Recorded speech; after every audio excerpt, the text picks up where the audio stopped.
Halo penonton Cokro TV, jumpa lagi dengan saya Karen Poru di Suara Karen. Suara Karen episode ini akan membahas tentang peristiwa kekerasan seksual yang terjadi kepada 15 siswa lulusan Sekolah Selamat Pagi Indonesia, SPI Batu Malang. Pelakunya adalah pendiri Sekolah Selamat Pagi Indonesia SPI bernama Julianto Eka Putra. Kasus ini di awal-awal sempat viral dan sekarang ini sedang di tahap persidangan di Pengadilan Malang. Si pelaku ini pernah mendapatkan penghargaan di acara Kick Andy sebagai salah satu nominasi Kick Andy Heroes tahun 2018. Ironisnya si pelaku tidak pernah ditahan atau dipenjara, meski dakwaan hukumannya di atas 5 tahun. Pertanyaannya, kenapa si pelaku nggak dipenjara? Padahal, misalnya dalam kasus kekerasan seksual lainnya, Heri Wirawan di Bandung misalnya, dipenjara setelah dilaporkan oleh korban. Di studio saat ini, saya kedatangan 2 korban Julianto Eka Putra. Adik-adik saya ini ingin menceritakan kembali kasusnya. Saya ingin apresiasi dan berterima kasih banyak dengan kehadiran adik-adik ini. Tentu saja, ini butuh keberanian yang sangat luar biasa untuk hadir di publik dan speak up. Di sini, adik-adik saya ini ingin menceritakan kembali kasusnya. Adik-adik ini mewakili korban, meminta dukungan kita semua untuk menuntut keadilan yang seharusnya didapatkan, tetapi sulit didapatkan. Buktinya si pelaku masih bebas. Saya juga ingin dengar cerita mereka. Sebelum di sini katanya adik-adik ini mendapat ancaman dan intimidasi. Oke, kita mulai saja beberapa pertanyaan. Halo adik-adik, halo sayang, apa kabar?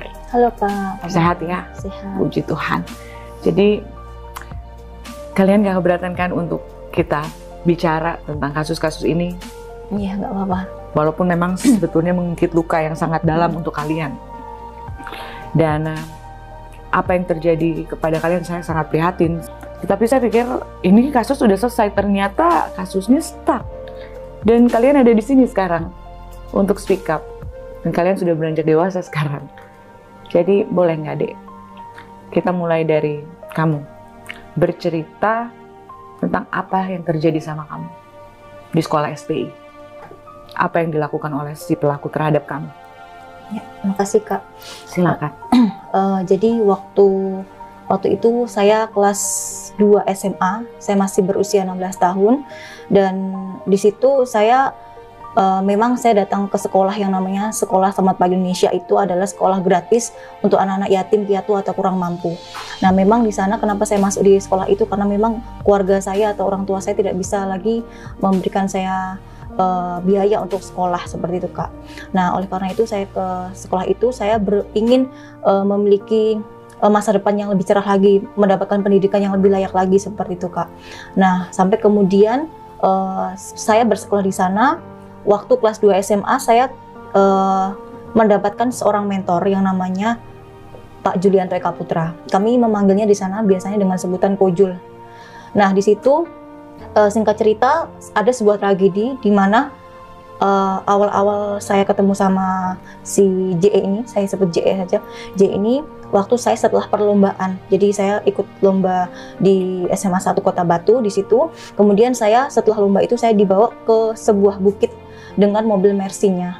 Nah di situ si JE ini membawa saya ke sebuah bukit, saya lupa waktu itu bukitnya. Dan di situ saya dikeluarkan dari mobil tersebut. Kemudian saya dimotivasi oleh si JE ini. Si JE ngomong kalau kamu itu anak yang punya potensi. Kamu mau nggak Koko didik untuk bisa menjadi seorang leader seperti itu.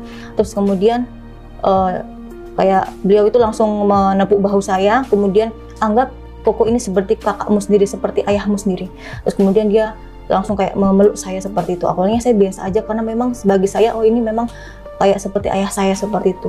Nah sampai suatu ketika beliau mencium pipi saya kanan kiri, itu yang buat saya langsung kayak kok kayak gini gitu. Tapi saya masih belum gitu, saya masih belum terlalu kayak gimana gitu.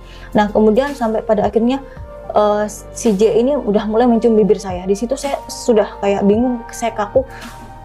Saya kok apa ini gitu. Tapi saya cuma diem aja gitu Kak, saya takut di situ. Nah sampai kemudian saya dibawa lagi ke sekolah. Setelah perlombaan itu saya dibawa ke sekolah lagi, ke asrama, karena di situ memang ada asramanya gitu Kak. Nah terus sampai kemudian ada kejadian yang selanjutnya lagi. Saya sering dipanggil juga, saya sering dipanggil beberapa kali untuk dimotivasi di kelas 2 itu. Jadi waktu saya kelas 2 beberapa kali saya dipanggil, saya dimotivasi, kemudian si JE tanya tentang gimana keadaan orang tuamu.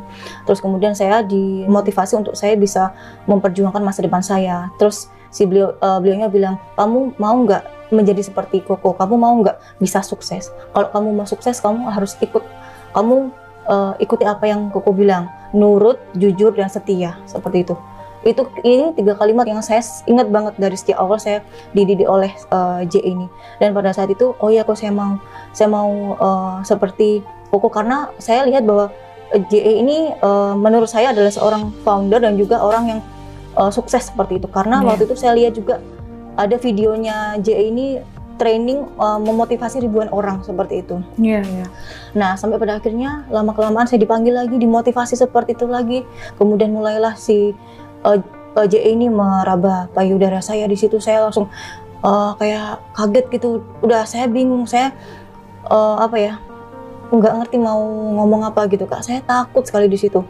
Nah, terus akhirnya saya dipanggil lagi, terus saya dicium sama JE lagi gitu. Diciumnya bukan hanya dicium bibir, tapi kayak udah dicium sampai lidahnya JE ini masuk ke mulut saya seperti itu. Kamu dalam keadaan nggak berdaya di situ? Saya nggak berdaya. Ada ancaman? Waktu itu JE bilang, apa yang Koko lakukan ini jangan kamu kasih tahu siapa-siapa gitu. Udah itu aja.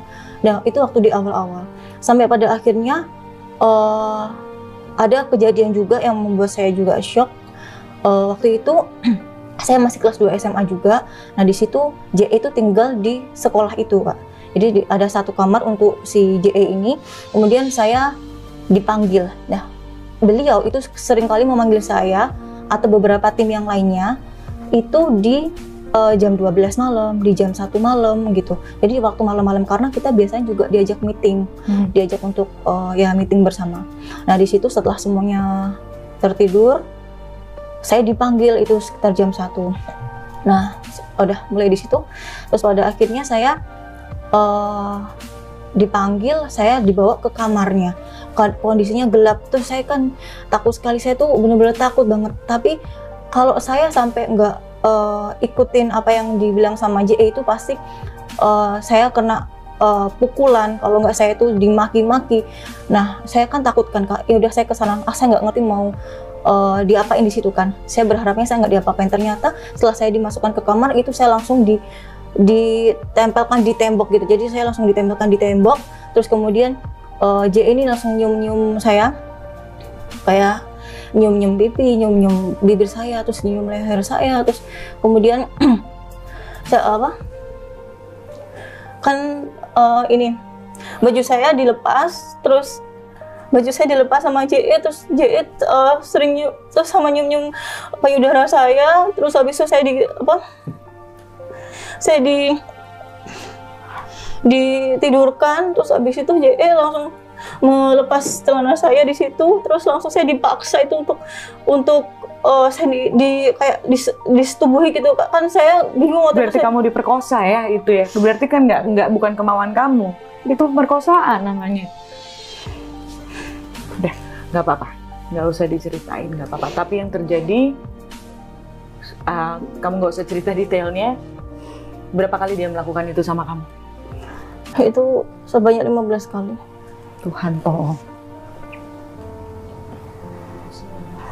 Kamu usia berapa pada saat itu?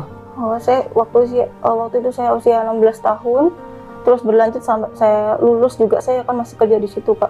Kerja? Iya. Kerja digaji? Digaji kamu kerja itu berarti digaji dong? Iya, waktu saya sekolah saya sudah kerja tapi saya tidak digaji di sana. Oh tidak digaji, berarti dieksploitasi berarti kalau misalnya tidak digaji, disuruh kerja tanpa dibayar, gitu. Ya.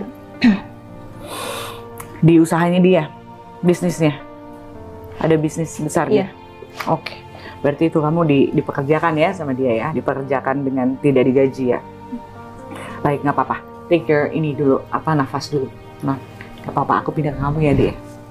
Jadi kalau Adik di sini dia mendapatkan kekerasan seksual, diperkosa 15 kali ketika dia masih di bangku sekolah. Saya speechless di sini, pengen nangis rasanya, cuman betapa biadabnya ya. Ini anak-anak di bawah umur yang harusnya di bawah perlindungan JE. Dia sebagai penanggung jawab pada saat anak-anak ini bersekolah dan di bawah tanggung jawab dia. Tetapi ini yang dia lakukan.